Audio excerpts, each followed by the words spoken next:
जय श्री राधे राधे राधे। साथियों, आज किसी के पूछने पर सीता के जो पुत्र थे लव और कुश, उसमें लव था उसका असली जन्मदाता कौन। साथियों, इस विषय को आपके समक्ष में प्रस्तुत करने जा रहा हूं कि लव की उत्पत्ति कैसे हुई थी। साथियों, आप इस चैनल पर नए हैं तो आपने चैनल को सब्सक्राइब नहीं किया है तो सब्सक्राइब कीजिए। चलिए मुख्य विषय की ओर आता हूं। साथियों, ज्यादा समय न गंवाते हुए, एक समय की बात है, एक दिन की बात है कि कुछ वाल्मीकि जी के पास पालने पर सो गया। सखियां अन्य कामों में व्यस्त थीं। सीता के माता पिता कहीं घूमने चले गए थे। उस रोज अश्विन मास के रविवार का दिन था, इसलिए सीता जी ने नदी में स्नान करने की इच्छा की। सीता जी ने वाल्मीकि जी से बच्चे को देखने रहने के लिए कहा कि मैं स्नान करने जा रही हूं, आप बच्चे को देखते रहना। लेकिन यहां पर एक घटना घटती है। कह दिया था वाल्मीकि जी से, तब स्वयं एक दासी को साथ लेकर तमसा नदी की ओर चल पड़ी सीता जी। रास्ते में सीता जी ने देखा कि एक बानरी अपने 5 बच्चों को लेकर और कमर कंधे और मस्तक पर बैठाए जा रही है। उन्हें देखकर सीता जी को मन में सोचा कि ये देखो, अपनी तिरक्योनी भी स्त्री होकर भी यह अपने बच्चे से कितना प्रेम करती है। यह बानरी कितने प्रेम से अपने बच्चे को अपने साथ रखती है।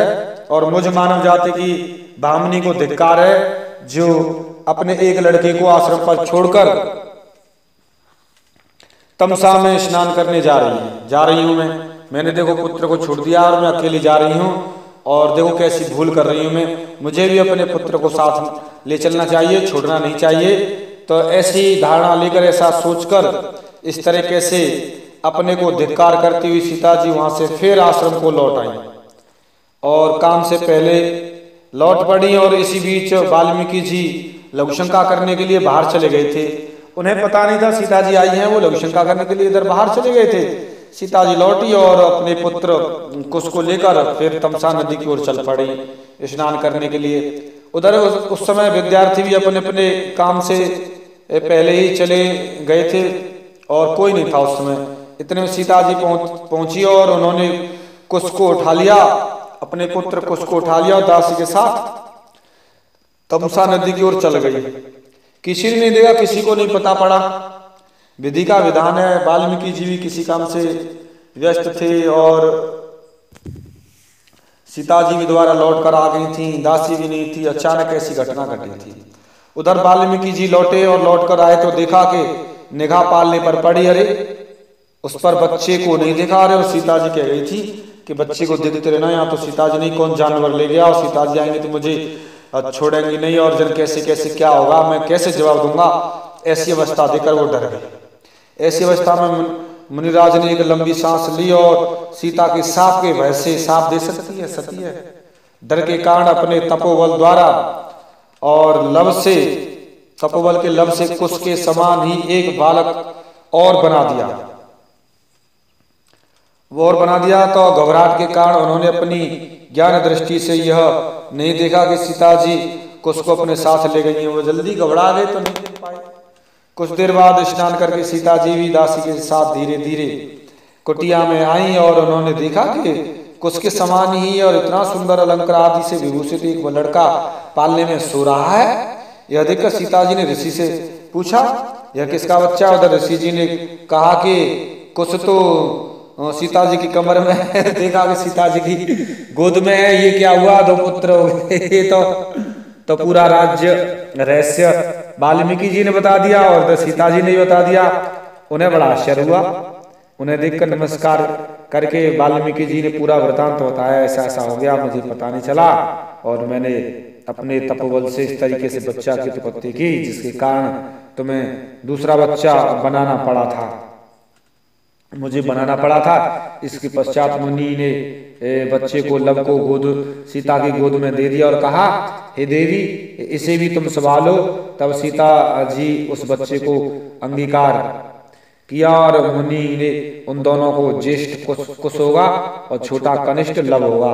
इस तरीके से लव और कुश जात कर्म संस्कार किए और विधि विधान से बड़े वाद्य मंगलों से बजाकर वाल्मीकि जी ने बड़े उत्सव मनाए और ऊपर से देवताओं ने फूलों की वर्षा की। बड़ा उत्सव दिव्य धाम दिव्य तरीके से मनाया गया। साथियों, यहाँ पर मैं यही बताना चाह रहा था कि लव की उत्पत्ति कैसे हुई थी, लव का असली जन्मदाता कौन था, लव को उत्पन्न करने वाला कौन था। साथियों, मैंने ये आपके समक्ष प्रसंग रखा, प्रमाण के साथ में, सच्चाई के साथ में है। सीता जी उस पुत्र को लेकर चली गई थी, उनकी अनुपस्थिति में वाल्मीकि जी ने लव की उत्पत्ति की थी। इस कारण से सीता जी के दोनों पुत्र माने गए। एक प्रसंग में आता है कि ये दोनों ही उत्पन्न हुए थे, दूसरे प्रसंग में, ये दूसरे कल्प में वाल्मीकि जी द्वारा तपोबल से उत्पन्न है। इस तरीके से साथियों, इसकी उत्पत्ति का रहस्य आपके समक्ष प्रस्तुत किया। अगर कोई भी विद्वान किसी भी तरीके से कोई शंका रखता है, जरूर कमेंट करें, मैं इनके प्रश्न का उत्तर दूंगा साथियों। और ये ज्यादातर मैं वीडियो विद्वानों के लिए ही बनाता हूँ, जिससे कोई कमेंट करे और सच्चाई समझे, और विद्वानों की खोज के लिए बनाता हूँ। बहुत से विद्वान आए लेकिन उनके पास में कोई ऐसा प्रमाण नहीं निकला, इसीलिए लौटकर चले गए। साथियों, मिलता हूं मैं आपको किसी एक गहरे रहस्य के साथ में, तब तक के लिए जय जय श्री राधे राधे राधे।